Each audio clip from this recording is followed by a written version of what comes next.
marketing, de alguma maneira, eu trabalhei num número muito grande de empresas, quando não era moda isso, né? Eu sou da época em que as pessoas entravam para trabalhar numa empresa e ficavam a vida inteira. Ao contrário, no meu caso, eu entrava e saía, entrava e saía, entrava e saía, e quase sempre tinha uma ligação direta com algum aspecto do marketing.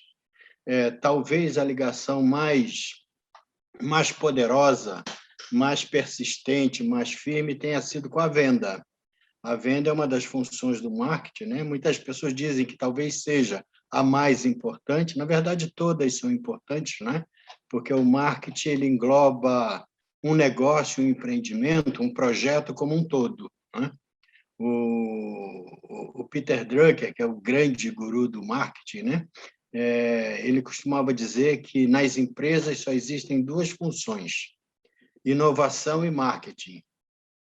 E as empresas que não inovam estão fadadas ao fracasso. As empresas que fazem mau marketing ou que não fazem marketing também estão fadadas ao fracasso. Então, a minha trajetória, de alguma maneira, sempre esteve ligada ao marketing. Eu queria começar, porque é complicado uma jornada para uma pessoa que vai fazer agora 71 anos, né? Mas eu queria começar lembrando de um evento que aconteceu comigo, que, de alguma maneira, tem sido característica na minha história. Eu devia ter, acho que uns 8, 9 anos, estudava no curso primário na época, né? E na minha escola, na cidade de Niterói, o Estado resolveu fazer um projeto para descobrir talentos para esportes. Então, eu estudava num grupo escolar, uma escola pública, foram vários professores lá na escola, né? A escola tinha um pátio muito grande, estou vendo agora a cena. E metade do grupo lá de alunos ficou num lado do pátio, a outra metade do outro lado, jogaram uma bola para o alto e todo mundo corre atrás da bola, esse tipo de coisa. Eu sempre fui muito ruim com bola. Eu fui aquele menino que ninguém queria escolher, não é? Mas todo menino que não joga bem tem sempre um amigo que joga, não é? E eu estava perto de um colega, que esse sabia jogar a bola, né? O nosso time estava sendo atacado, nós estávamos lá na frente, e, de repente, o nosso time pegou a bola lá atrás, e alguém deu um chutão para frente. Esse meu colega saiu correndo. Eu, que estava perto dele, saí correndo também, na direção que ele estava indo, né? E, de repente, ele vira para mim e fala assim: Alfredo, dá a bola! E eu olhei assim para ver o que era, e a bola bateu na minha cabeça, foi no peito dele, ele matou a bola no peito e fez o gol. Débora, nesse dia, nós dois fomos selecionados. Aquela bola aleatória que bateu na minha cabeça foi o agente que me fez ser escolhido. É lógico que no segundo dia, né, nós fomos lá para acertar os detalhes, eu já fui excluído porque eu estava lá de entrão. E, ao longo da minha vida, essa bola vem me perseguindo, porque a todo momento ela pinta, aparece alguma coisa, às vezes cabe na minha expertise, cabe na minha competência, eu abraço e vou. Às vezes não cabe, eu descarto, né, e continuo seguindo em frente. O marketing, talvez, possa ser essa bola que de alguma maneira vem me acompanhando, né? Acho que aquele menino nunca me deixou, sempre ficou um pedacinho. Eu trabalhei em muitas empresas e, assim, a empresa mais recente que eu trabalhei, ainda trabalho, né, é uma consultoria, é a Empreenda, a consultoria do César Souza, que é uma consultoria de liderança, estratégia, e lá a gente atende, né? Logicamente que eu não trabalho em tudo, mas a gente atende as empresas que têm uma necessidade de treinamento, a maior parte é atendimento ao cliente, está dentro do escopo do marketing, né? Treinamento de vendas, treinamento de negociação, algum treinamento que faça com que as pessoas sejam capazes de entender uma determinada perspectiva, avaliar, né, abordagens e, a partir daí, melhorar o seu desempenho, a sua contribuição. Então, esse trabalho eu ainda faço, né? Tenho o meu trabalho que é em paralelo, mas também trabalho com a Empreenda. Fiz recentemente, e essa foi uma experiência extremamente prazerosa, com a Madia Marketing School. Eu fui professor lá durante 7 anos E enquanto esse trabalho durou, as atividades foram, acho que, né, encerradas, né? Enquanto esse trabalho durou, foi assim extremamente prazeroso, porque era completamente diferente de outras escolas, né? Eu também ministrei aulas em outras universidades, esse tipo de coisa, mas na Madia Marketing School era outro público, né? Geralmente profissionais, pessoas já bem-sucedidas, pessoas talentosas, pessoas que iam lá para ampliar seus horizontes, suas perspectivas. Então, a gente lá não tinha aula, né? Lá a gente tinha conversas envolvendo, né, os aspectos do marketing, e a partir daí se criavam novos insights, novas perspectivas, novas possibilidades, novas oportunidades. E enquanto eu fui professor lá na MMS, realmente foi um momento importante da minha vida, porque eu também aprendi muito. Eu acho que o grande ganho dos professores é que eles, enquanto estão tentando ensinar alguma coisa, estão aprendendo muito, né? Então, essa foi uma experiência relativamente recente e que me deixou assim, muito contente. Nesse meio tempo, porque geralmente você faz várias coisas de forma concomitante, né? Eu trabalhei muito com a DVB. A DVB é a Associação dos Dirigentes de Vendas e Marketing do Brasil. Eu brinco, eu digo nas salas de aula, né, que não é isso. É Alfredo Duarte Vende Bem, que é o ADVB, né? O pessoal dá essa risadinha assim, meio sem graça, meio sem muito entusiasmo, mas depois eu mostro porque isso tem a ver, porque eu vejo o trabalho do professor, principalmente do professor que está tratando de um tema do marketing, eu vejo esse trabalho como o trabalho de um vendedor. Eu estou lá para vender uma ideia. Eu estou lá para fazer uma apresentação que faça com que as pessoas queiram comprar aquilo. Então, é o trabalho de vendedor, porque assim, eu também vejo o trabalho do vendedor como um trabalho nobre. É lógico que muitas vezes as pessoas têm uma visão ou distorcida ou parcial daquele vendedor que engana, que mente, que quer dar um golpe no outro. Esse é um pária da profissão. Esse não é o vendedor típico, né? Assim, eu também vejo a venda como uma habilidade humana, que de alguma maneira envolve todo mundo.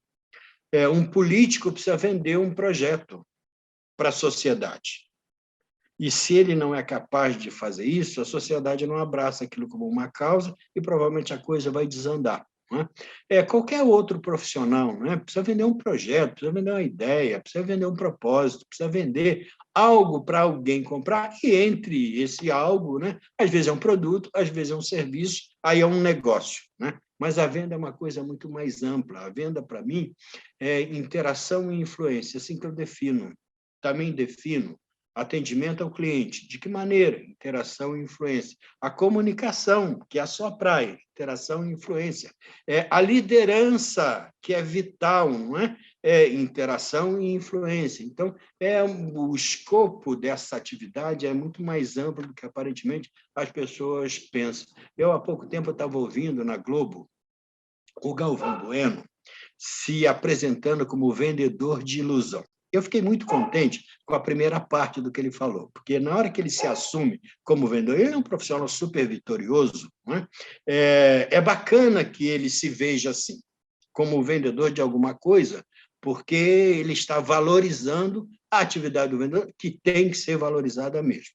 Mas na hora que ele diz que é de emoção, eu falo, opa, emoção você não vende, emoção são as pessoas que possuem, né, uma certa quantidade de emoção, você pode ajudar para que elas se emocionem, ou coloquem para fora essa emoção, abracem essa emoção, mas a gente não vende isso, né? A gente vende outras coisas, né? A gente vende possibilidades, ideias, esse tipo de coisa. Mas eu fiquei contente porque é uma valorização também do trabalho do vendedor, né? Então, esse meu trabalho na DVB teve duas fases. Uma primeira fase, que remonta, acho que ao ano 2000, 2000 e pouquinho, até mais ou menos 2006, onde a gente fez um trabalho espetacular lá. A DVB era muito ativa no treinamento, né? E a DVB, assim, ela começou com marketing no Brasil. A porta de entrada do marketing no Brasil foi pelas portas da DVB, né?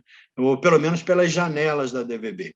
E a gente fez um trabalho lá maravilhoso, um trabalho não só eu, logicamente, né? Eu era apenas parte de uma engrenagem mais ampla, mas a gente levou para a DVB, porque a DVB não é de um segmento, né? E ela abraça, né, vários outros segmentos. A gente levou os bancos, indústrias, empresas de varejo. A gente fez um trabalho assim, na minha visão, extremamente produtivo. Esse trabalho durou, acho que uns 5, 6 anos, mas aí, por uma razão qualquer, foi interrompido, e depois, acho que uns mais 5 anos depois, eu voltei na DB, estou lá até hoje.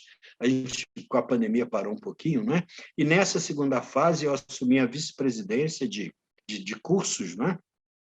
Um segmento lá para desenvolver, e esse é o momento da economia, até pouco antes da pandemia, né, onde a gente estava tentando dar uma alavancada, porque houve uma mudança muito grande na necessidade das empresas, e tudo está ligado às necessidades, né? Na venda, o que comanda a venda é a necessidade do cliente. E a gente estava criando uma série de respostas para essas necessidades mais ampliadas dos clientes, mais modificadas, né? E a pandemia veio e paralisou tudo. Vamos retomar, se Deus quiser, a qualquer momento. Eu trabalho, acho que tem quase 30 anos, que é direto em treinamento. E a maior parte, acho que 80% desse trabalho, ligado ao treinamento de vendas, para todo tipo de público. E eu tive também uma experiência extremamente bacana quando eu fiz um trabalho junto com a Arno. A Arno, aquela empresa de eletroportáteis, né? Agora já não é mais. Na época, a Arno era a segunda empresa do setor, era a Arno e Valita, né? Que disputava o mercado. A Valita, em grande parte do território brasileiro, era a número 1, a Arno era a segunda, mas no sul do país, a Arno era a primeira.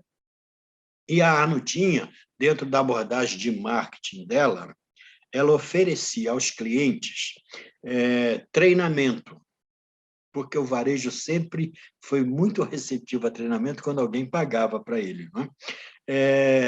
E a Arno, ela fornecia esse treinamento. A gente não falava de Arno, o treinamento era mesmo para o cliente, e a gente tinha 5 treinamentos de vendas, eram treinamentos relativamente curtos, mas extremamente focados para venda, né, de varejo. Tínhamos 5, e tínhamos 5 treinamentos gerenciais. Esses duravam 2 dias, Brasil inteiro. E você imagina uma empresa grande como a Arno, né? Com uma quantidade muito grande de clientes, e todo mundo querendo, porque os clientes valorizavam muito esse trabalho, porque o trabalho era muito bem feito mesmo, né? Não era só eu que fazia, mas eu fazia ele intensamente. Então, foi uma oportunidade grande de levar para um número muito grande de pessoas uma abordagem moderna, uma abordagem criativa, uma abordagem construtiva da venda, do atendimento ao cliente, do relacionamento com o cliente, assim, uma abordagem do marketing que aproxima uma marca, uma empresa, um produto de um cliente. Então, esse trabalho foi um trabalho Brasil inteiro. Aonde você perguntar, Alfredo, você deu treinamento aqui? Se for uma cidade grande, eu dei. Para as empresas, né, um número muito grande de empresas também, das grandes empresas, praticamente todas, né, eu, de alguma maneira, fiz 1, 2, 3, 4, em muitas empresas, né, o trabalho foi feito durante 4 anos, eu estive lá os 4 anos fazendo esse trabalho. Então, é um trabalho de campo, que é o trabalho que gera mais aprendizado, né? E depois, né, esse trabalho vai sendo levado para outras empresas também. E eu tive também durante 4 anos, e esse é um dos trabalhos que eu me orgulho de ter feito, um trabalho com a empresa chamada Léo Madeiras. Não sei se você já ouviu falar, ela é bem conhecida em São Paulo, está presente também em outros estados. É uma empresa que eu aprendi a respeitar muito, porque é uma empresa super bem dirigida, é uma empresa moderna, uma empresa que tem um compromisso muito grande com as pessoas que trabalham lá, uma empresa que cresceu muito num segmento muito difícil, né, que é um segmento de venda especializado. O principal cliente da empresa é o marceneiro, que é um profissional, o produto madeira, que envolve um conhecimento muito grande. E para essa empresa eu fiz um manual adaptado à realidade dela. O manual tinha pouco texto e tinha mais fluxos, né, que envolvia todo o funcionamento da empresa, desde a abertura da loja até o fechamento. Eu fiz 4 convenções para todo mundo, convenções da empresa, né, que envolviam quase 500 pessoas. E, assim, normalmente você faz uma convenção, na próxima chama outra pessoa, porque, né? Aquele cara já falou, já fez a gracinha dele, não sei o que, não sei o que, mas eu fiz 4 convenções para a Léo. Depois eu fiz também 4 convenções, eu fiz 3 convenções gerenciais para a Léo, que é uma convenção que tem outra característica, né? Tem outra pegada, tem outro propósito, não é? E fiz também 2 convenções para a Satipel, que é uma empresa do grupo da Léo. Então, assim, foi uma experiência em que eu pude levar, logicamente, alguma coisa da minha expertise, do meu conhecimento, mas que eu aprendi muito, porque a gente tinha abertura para testar coisas, para fazer coisas novas, né? Então, foi assim, esse trabalho foi vibrante. Eu vim para São Paulo em 1981 para trabalhar com Júlio Casoy. O Júlio, irmão mais velho daquele jornalista Boris, o Júlio era um gênio do varejo, era um gênio do marketing, né? Não só do varejo, mas o Júlio trabalhava mais para varejo. O Júlio tinha um número muito grande de clientes no Brasil inteiro e, normalmente, ele passava um dia por mês em cada cliente. Fazia o trabalho lá, trazia para o escritório, né, algum material, e lá no escritório a gente fazia, aí era eu que fazia, né, os planos mercadológicos, como é que a gente montava a linha de produto, né, que o cliente iria trabalhar, e devolvia, mesmo remotamente, a maioria, assim, enquanto eu trabalhei durante 3 anos com ele, os planos mercadológicos de todos os clientes, quem fez fui eu. E a gente fazia também um tipo de treinamento remoto. A gente fazia padrões, não é? Transformava os padrões num programinha de autoinstrução e enviava para que as pessoas... Eu acho que deve ter começado aí a minha visão de que é a pessoa que tem que aprender, não é? Você tem que criar lá um facilitador. Com o Júlio eu aprendi assim a visão que ele tinha, não é, de como o negócio tem que ser dirigido e produzido e operado para facilitar a vida do cliente, que foi definitiva para mim. Nesse meio tempo em que eu tinha vindo para São Paulo para trabalhar com o Júlio, eu fui convidado para trabalhar numa empresa chamada Big Burger. Era uma empresa de fast food. Na época tinha 12 lojas, tinha um programa de crescimento muito grande. E, assim, a ideia era que eu entrasse para um novo segmento, porque o fast food era uma coisa relativamente nova no Brasil. A outra empresa que tinha era o Bob's, que hoje, né, o Big Burger incorporou o Bob's, né? Manteve o nome Bob's, mas foi o Big Burger que assumiu as empresas. E eu não podia, quando eu recebi esse convite, eu não podia fazer nada, porque eu tinha acabado de vir para São Paulo para fazer esse projeto com o Júlio. O Júlio queria fazer uma escola de varejo no Brasil, a primeira escola de varejo no Brasil. Por acaso não deu certo, né? A gente seguiu os planos em outra direção, mas nesse meio tempo, né, eu fiquei 3 anos trabalhando com o Júlio, eu continuava sendo assediado pelo Big Burger. Eu tinha feito um trabalho com um dos sócios da empresa, e quando tem aquela identificação entre as pessoas, tudo, ele nunca desistiu, e chegou o momento que eu falei, tudo bem, agora eu vou. E eu fui trabalhar no Big Burger, e aprendi uma nova realidade. E fiz bastante marketing lá, porque, com exceção da parte financeira, todo o resto da operação do Big Burger era comigo. Era eu que comandava, era eu que dirigia, era eu que gerenciava, e cardápio, produto, tudo, absolutamente tudo. E como você se liga muito com as coisas, eu sempre fui muito ligado a tudo que eu fazia, né? Até operar coisas da loja eu aprendi a fazer. Então, foi uma experiência de aprendizado muito grande. Criei algumas coisas específicas para a operação do fast food, para controle, para gerenciamento, porque o fast food é uma operação complicada. O fast food é uma operação de varejo, mas também é uma operação industrial, porque você tem que produzir o lanche e tem que vender o lanche, não é? E a gente tinha assim alguns parâmetros que muitas vezes podiam ser considerados conflitantes. Porque, por exemplo, a gente tinha um parâmetro que não podia ser ignorado de maneira nenhuma, que é a qualidade. Então, a gente primava pela qualidade, brigava pela qualidade, investia na qualidade, mas tinha um outro também, que era importante, que chamava desperdício. O desperdício tinha que ser mantido no nível mais baixo possível. Só que, quando você trabalha com qualidade, Se você passar um certo tempo, o produto perde qualidade e tem que ir para o desperdício. Então, quer dizer, gerenciar isso é sempre uma coisa complexa e a gente tem que priorizar. E a gente sempre priorizava a qualidade e era uma briga para que as pessoas tivessem a coragem, muitas vezes, de deixar crescer o desperdício, mas para manter a qualidade. Também foi uma operação, foi uma experiência extremamente rica, porque era completamente diferente de tudo que eu tinha feito até então. Eu trabalhei numa agência de propaganda chamada JMM. Na época, ela era a sexta ou sétima agência do Brasil, e eu comecei lá o setor de pesquisa. E, de alguma maneira, eu iniciava, né? Eu atuava muito em toda a campanha que entrava para ser produzida na agência, era eu que levantava os materiais que seriam utilizados, preparava tudo, conseguia, produzia. Enfim, eu tinha uma atuação muito próxima da operação em si, não é?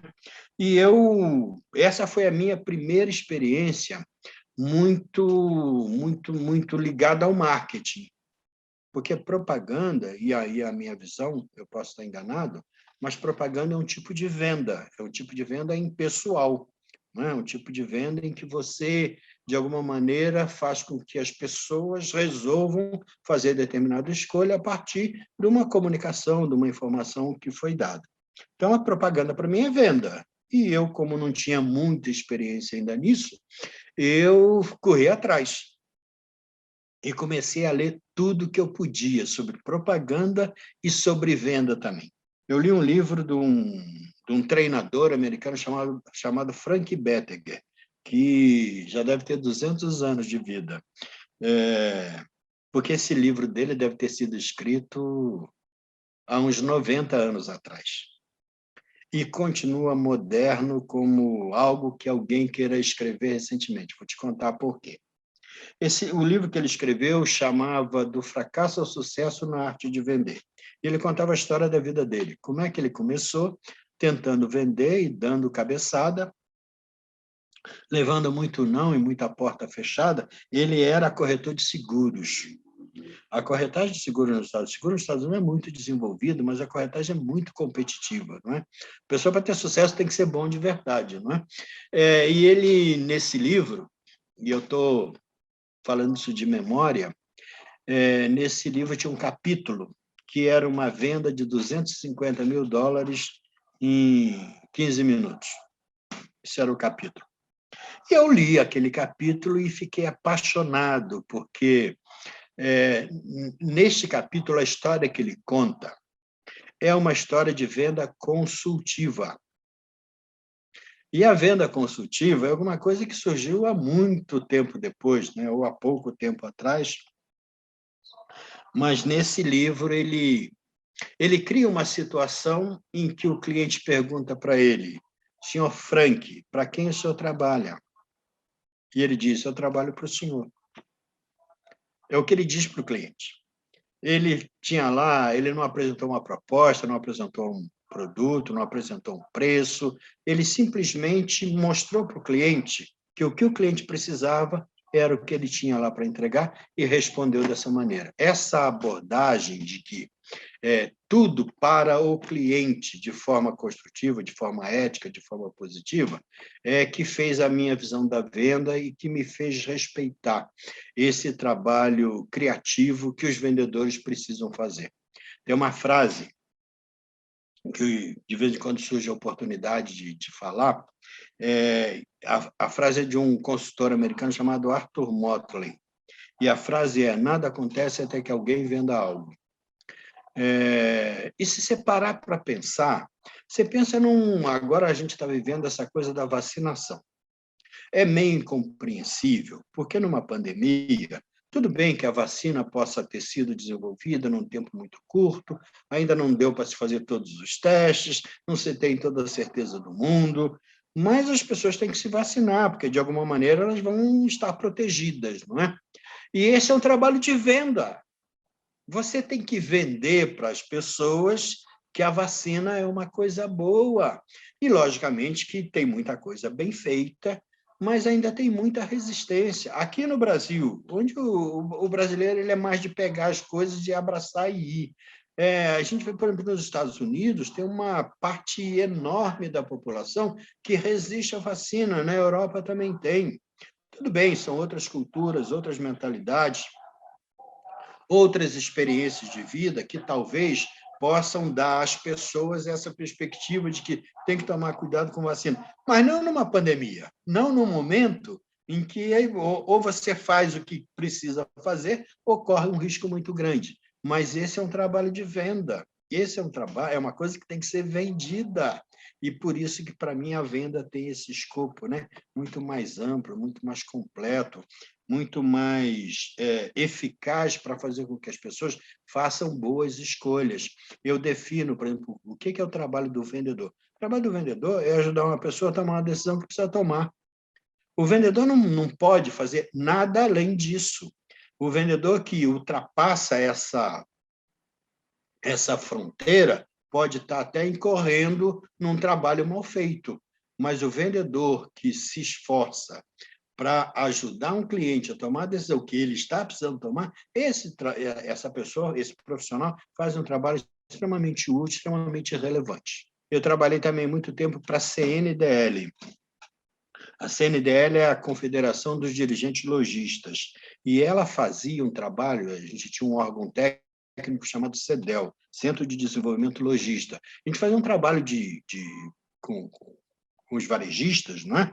No Brasil inteiro também. Aí eram simpósios, eram cursos, eram convenções, a gente fazia um monte de coisa. A gente tinha manuais, tinha um centro de audiovisual, a gente fazia um monte de coisa também para desenvolver, e foi, de novo, uma viagem, não é? Porque o Brasil inteiro a gente fez trabalhos lá para treinar pessoas e também para criar outros instrutores, né? Criamos em vários lugares para que as pessoas pudessem dar continuidade a esse trabalho, porque assim, o trabalho de desenvolvimento humano ele é extremamente necessário.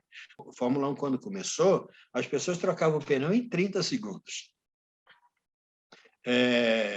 É o trabalho da evolução, é o trabalho do desenvolvimento, é o trabalho do comprometimento, é o trabalho de melhoria contínua, né? É o trabalho de disrupção, é o trabalho de criar novas perspectivas, e para isso você precisa ter pessoas envolvidas, comprometidas, engajadas, querendo, de fato, fazer acontecer. Não é? Então, é esse trabalho de melhorar as coisas, né, que sempre faz com que o que você faz tenha valor para você e para os outros também. Eu resolvi aceitar a pandemia do jeito que ela veio, aceitar o home office num tipo de trabalho que é o meu, que é presencial. Eu trabalho com palestras, com treinamentos, com cursos presenciais, mas principalmente com jogos de treinamento. Jogos interativos, que envolvem pessoas. Aí tem lá um objetivo, tem lá um desafio, tem lá o sentimento de time, tem o trabalho conjunto, tem a visão comum, a visão compartilhada, as pessoas saem, se envolvem, se motivam e fazem alguma coisa, e este fazer alguma coisa gera um aprendizado profundo para elas. Não que eu ensine nada, porque eu nunca me coloco nesse sentido como professor ou ensinando alguma coisa. Eu estou criando a oportunidade para que as pessoas possam se envolver e se desenvolver, descobrir, fazer descobertas, né? Então, esse era o meu trabalho. E aí veio a pandemia e zerou essa atividade. Não tem como fazer essa atividade, fazer algum trabalho remoto, para ser honesto, eu fiz um. Foi um trabalho importante, foi um trabalho para um cliente, que já havia feito várias outras coisas junto, né? Mas eu não fiz o menor esforço para fazer trabalhos remotos, porque é meio incompatível com a minha crença e também, né, com o tipo de trabalho que eu gosto, né, que eu acredito. Aí, o que eu fiz? Eu comecei a aprender desenvolvimento de sistemas.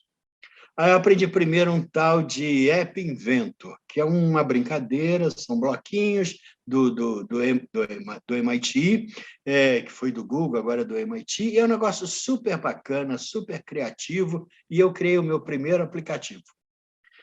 um key super bacana, ficou bonito, ficou lindo, está operacional, só tem um pequeno problema. Eu desenvolvi para a plataforma Android. E nem todo mundo tem Android, se bem que a maioria tem, não é? Existe muita gente que tem usa o telefone da Apple, né, que é outro sistema, e o que eu aprendi para fazer lá no App Inventor não dava para fazer no sistema iOS, que é outro padrão. E parece que agora, até o final do ano, vai haver uma espécie de fusão em que o programa de um vai servir para o outro, mas ainda, né, não está dando. Aí o que eu fiz? Eu deixei esse sistema desenvolvido, ficou lindo, ficou bonito, ficou bacana, tem um orgulho danado, o olho brilha na hora que eu falo, né? Eu deixei de lado, esperando para ver que bicho vai dar, se vai ter ou não essa opção de também desenvolver na mesma plataforma, né, desenvolver para iOS. E aí eu aprendi, porque tem o PowerPoint, o fadado, o maldito PowerPoint, que tem coisas super bacanas. Eu aprendi uma coisa chamada programação VBA, que usa macros, usa várias coisas. Aí aquilo que eu tinha desenvolvido para Android, eu desenvolvi para PowerPoint também. E ficou interessante, ficou bacana, mas eu falei, cara, não é. As pessoas não estão acostumadas a usar, e o PowerPoint geralmente só funciona no computador, não é? É meio complicado, é limitante, o negócio é smartphone. Aí eu voltei lá para a internet, já que eu tinha tempo na pandemia, né? E comecei a aprender JavaScript. HTML e CSS, que aí já entra, né, uma coisa mais encorpada, e aí eu criei, já está pronto, jogos via web. Então, não precisa instalar nada, a pessoa acessa. Mas isso são projetos novos, estão em fase de lançamento, mas foi a minha bola que veio na minha cabeça para que eu me adaptasse a essa realidade de pandemia. Então, eu estou prontinho para fazer o lançamento desses aplicativos que servem para duas coisas. Eu vejo duas aplicações muito nítidas. Uma é para autotreinamento, para aprendizagem. A pessoa aprender sozinha, brincando, jogando. Porque o lance de aprender tem muito a ver com motivação e tem muito a ver também com alegria, né? Com ludicidade, com o prazer de fazer alguma coisa. Então, esse está pronto, está para sair, mas é ainda um único modelo, é um jogo que envolve quiz, não é? Acertar, errar, esse tipo de coisa. Eu pretendo dar continuidade a isso e começar a fazer o desenvolvimento web dos outros jogos que eu tenho. Aí tem jogo de estratégia, tem jogo de caça ao tesouro, tem várias coisas que são super bacanas, mas ainda eu tenho que desenvolver um pouco mais para poder estar oportunizando isso. Mas esse é o meu momento hoje, não é? Fazer com que esse limão que veio para todo mundo, eu estou usando um pouquinho para temperar o peixe, um pouquinho para fazer uma limonada também. Fora isso, né, fora essa nova perspectiva, que é trabalhar mais os meios digitais, queria falar um instantinho também sobre os meus jogos, tá? Porque é o que eu estou fazendo mais. Né? Eu criei um jogo chamado Highlands, Terras Altas. Né? Começou com uma ideia daquele... Tinha um filme, né, que falava do Highlander, só pode haver um, não sei o quê, não sei o que lá, mas rapidamente a gente migrou para outra coisa, e esse jogo ele trabalha valores. Assim, inicialmente, a proposta é que ele trabalhe 5 valores. A gente escolhe 5 coisas que são importantes para uma empresa, cria lá uma atividade super envolvente, que tem que descobrir pista, identificar determinadas coisas, ir atrás da pista, buscar a pista, sentar e conversar sobre. Como são coisas, esses temas, que as pessoas raramente têm oportunidade ou mesmo motivo para conversar, esse é um jogo que tem... Eu já fiz várias aplicações antes da pandemia, né?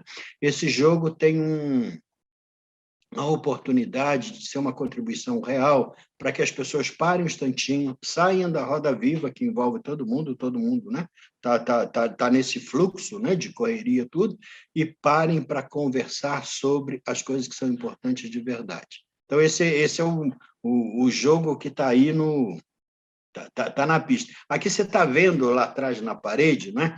Esse jogo eu fiz só 3 aplicações dele, mas me deixaram muito feliz, porque ele é um jogo que é assim, isso simula uma corrida de Fórmula 1, a gente cria um quiz customizado, qualquer tema, qualquer assunto, as pessoas, né, elas têm lá as perguntas, têm as opções de resposta, acerta, erra, vibração, aquele tipo de coisa, joga um dado e anda lá na pista o número de casos que acertou. Aí a gente faz um monte de referência com Fórmula 1, com as coisas da Fórmula 1, que envolve inovação, né? Que envolve desempenho, que envolve dedicação, comprometimento, superação, essas coisas todas, né? Então, esse jogo também tem assim um norte muito interessante para ser explorado.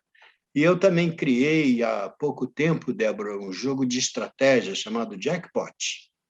Jackpot é uma expressão idiomática que significa bolada, sorte grande.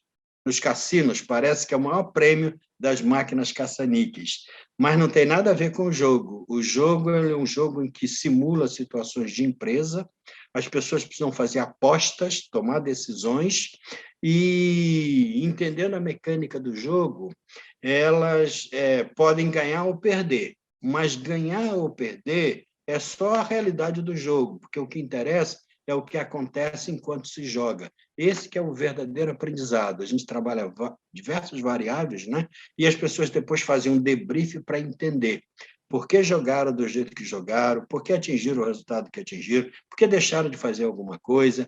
E aí, para encerrar, Débora, essa minha abordagem dos jogos, os jogos são assim. Quando se está jogando, é uma experiência. As pessoas aprendem, naquele momento, algumas coisas, mas não aprendem tudo, porque o jogo fica.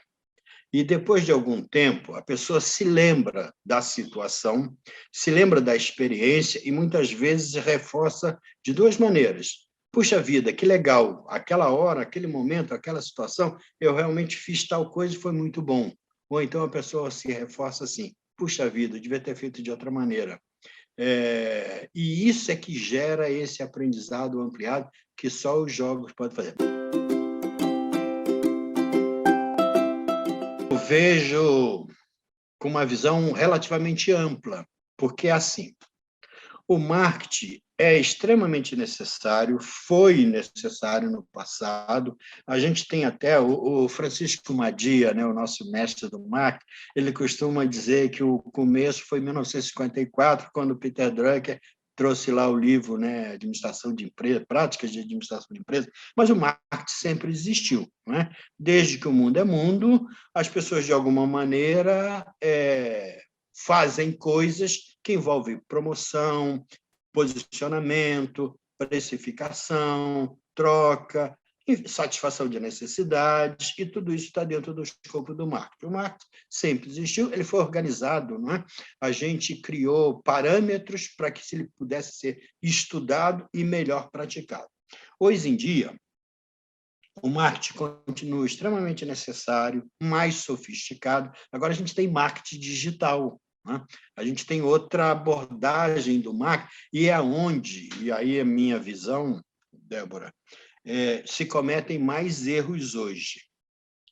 Porque em qualquer área de atuação, em qualquer área em qualquer segmento, né, existem parâmetros, fundamentos, pilares que não podem ser confrontados, que não podem ser ignorados, que não podem ser esquecidos. E o marketing digital, ou por desconhecimento, né? Ou por a ferramenta propiciar outras abordagens, ignora essas coisas básicas e aí invade a privacidade das pessoas, bate na cara das pessoas, xinga as pessoas, chateia as pessoas, mas isso faz parte desse processo até de aprender, né? Aprende da pior maneira possível, que é recebendo o desprezo do consumidor, do cliente, né? Eles vão se encontrar de alguma maneira. Mas o marketing, ele vive um momento de transição, eu acho, um momento relevante de acomodação para novas novas abordagens que precisam ser desenvolvidas, mas os fundamentos vão ser mantidos, né? A necessidade do cliente, o relacionamento com o cliente. Tudo que eu falar para você vai ter a palavra cliente, porque o cliente é o centro de tudo. É impossível. Uma empresa sem cliente não é uma empresa. Um negócio sem cliente não é um negócio. Então, o cliente é o centro absoluto de tudo. Falar nisso, deixa eu aproveitar. Até tem amigos meus que pensam diferente de mim, mas é natural que isso seja assim, não é? Aquela velha colocação de que o cliente tem sempre razão.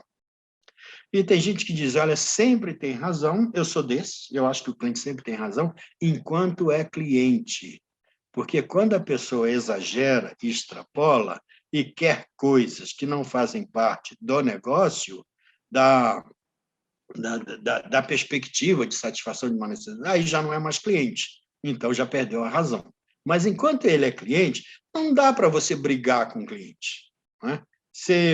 E as empresas muitas vezes brigam com os clientes. Brigam de diversas maneiras. Brigam sendo agressivas, brigam sendo burras, brigam sendo pouco amigáveis, brigam muitas vezes de uma forma que parece que não é uma briga, mas é. Eu, por exemplo, comprei, há coisa de 2, 3 dias atrás, um shampoo da Natura, e é uma empresa fantástica, maravilhosa, mas é um shampoo novo, porque aonde eu compro, o vendedor, a vendedora falou assim, já não tem mais, parou de fabricar esse, agora é esse. Eu olhei lá para o produto, Natura também, logicamente, não é? Eu dei uma olhada no que estava escrito e parece que é um produto muito melhorado. Então, logicamente que eu comprei de olho fechado. Aí, quando eu fui usar ontem, eu fui ver lá, olhei direitinho como é que usa tudo, e tem lá uma instrução dizendo que você tem que molhar o cabelo e tem que aplicar e massagear. Pronto, ponto, final, acabou. Quanto é? 30 segundos? 10 segundos? É 1 minuto? São 5 minutos? Katsu. Esse é um tipo de coisa que não pode ser feito, não é? Você está oferecendo um produto que precisa de uma informação, então você tem que dar a informação. Então, às vezes, as empresas brigam com o cliente assim, não sabe que está brigando, mas está. Né? Então, o cliente está no centro absolutamente de tudo. E o marketing atual, muitas empresas já entenderam isso. Né? Essa coisa que junta, né, o físico com o digital, o tal do omni-marketing, né, que é uma coisa só, muita empresa ainda não pratica isso. E para o consumidor, para o cliente, é uma coisa única. É a necessidade dele, é um produto e é um agente que vai ajudar a resolver. Então, qualquer coisa que saia disso não tem muito sentido para o cliente. E o que não tem sentido para o cliente não tem sentido para a empresa. Muitas empresas também elas falam, né? Não, a gente é totalmente do lado do cliente. E quando o cliente, algumas vezes, né, faz uma reclamação que é razoável, a empresa fala, não foi bem assim, em vez de assumir, tentam dar uma desculpa. E esse é um problema sério no relacionamento da empresa com os clientes. O marketing está vivendo esse momento de transição. Há uma parte do marketing que está sendo detratada. Quando se fala de marketing político, por exemplo, porque tem muito político, o produto é muito pobre. E quando você faz um marketing com um produto pobre, mesmo quando o marketing é bom, acaba virando uma coisa ruim, não é? Mas também outro dia eu estava ouvindo um filósofo desses modernos brasileiros aí, os caras que entendem de tudo, e eles falando, isso é marketing, isso é marketing, isso é marketing, isso é... como se fosse uma coisa ruim fazer marketing. É uma abordagem extremamente limitada, uma visão deturpada do que é o marketing, porque qualquer coisa pode ser usada para o bem ou pode ser usada para o mal. Né? Eu, quando me vejo diante dessas situações, o exemplo que vem mais rapidamente à minha mente é a da faca. Você usa uma faca, por exemplo, para pegar manteiga e passar no pão e se alimentar. Mas você usa uma faca também para ferir uma pessoa. Essa coisa de cortar a pessoa pode ser um bisturi para ajudar a pessoa, não é, a resolver um problema mais sério que ela tem. Enfim, tudo tem, né, aspectos positivos e negativos, e não dá para a gente fazer uma escolha de que tudo é negativo, como existe hoje essa visão, porque muita gente tem usado mal a ferramenta do marketing. a possibilidade, ferramenta talvez não seja uma palavra boa, mas a possibilidade do marketing, porque o marketing faz com que as pessoas sejam capazes de entender uma realidade, analisar uma situação, criar, alavancar coisas que vão fazer com que aquilo se transforme numa realidade. O marketing tem um papel muito grande nisso. E daqui para frente, eu vejo que cada vez isso vai ser mais relevante, vai ser mais importante. Porque eu vou voltar àquilo que eu até citei do Drucker, né? De que numa empresa, num negócio, só tem duas funções. Uma é marketing, a outra é inovação. Né? A inovação é natural para o ser humano. Né? Eu acho que a gente tem uma veia criativa, o ser humano tem, não é, essa abordagem da criatividade, né, que eu acho que é exclusiva do ser humano. Inteligência, para mim, não é. Eu tenho pet, e eu reconheço coisas extremamente inteligentes nele, às vezes mais até que nós humanos, mas criatividade, não. Eles vão ser sempre pets. A gente vem se transformando, né? A gente saiu das cavernas e criou coisas maravilhosas. Né? Se a gente não fosse criativo, se a gente fosse inteligente, a gente tinha ficado nas cavernas, só inteligente, ficaria nas cavernas e continue usando as peles dos bichos. Né? É mais quentinho e dá menos trabalho. Mas como a gente é criativo, a gente resolveu construir arranha-céu. Né? A gente fez a indústria da moda, a gente fez coisas maravilhosas. Por quê? Porque tem essa coisa da inovação, né? Da criatividade.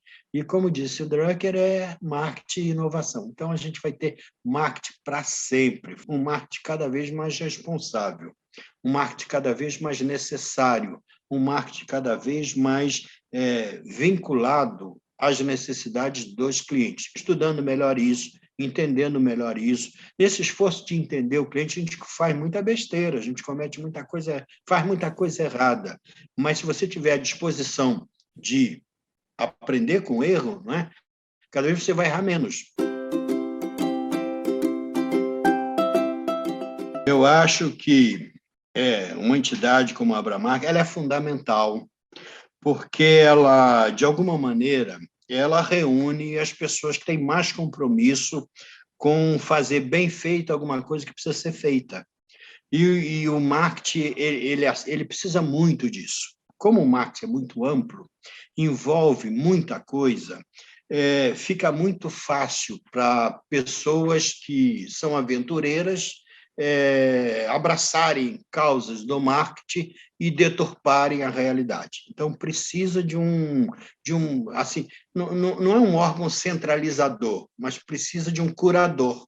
Eu vejo a Abramark como uma curadora do marketing, do bom marketing, para que a gente possa evoluir sempre de uma forma mais construtiva e mais útil à sociedade. O marketing em si só tem valor quando ele resolve problemas reais das pessoas, quando ele resolve problemas reais das empresas, quando ele resolve problemas reais da sociedade.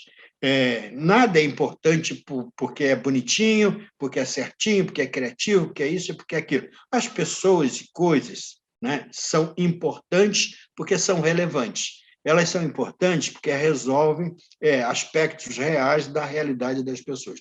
E a Abramark tem feito um trabalho extremamente relevante, extremamente respeitável, extremamente responsável, para que o marketing seja cada vez mais uma estrutura, não é? Uma plataforma, uma perspectiva de fazer com que os negócios ocorram de uma forma mais saudável, mais criativa, e que as necessidades dos clientes possam ser atendidas por vendedores que abracem essa causa, porque vendedores são guerreiros do marketing, não é? Talvez, se fosse um jogo de xadrez, os vendedores são espiões, mas é impossível ganhar uma partida de xadrez sem mexer direito com espiões, não é?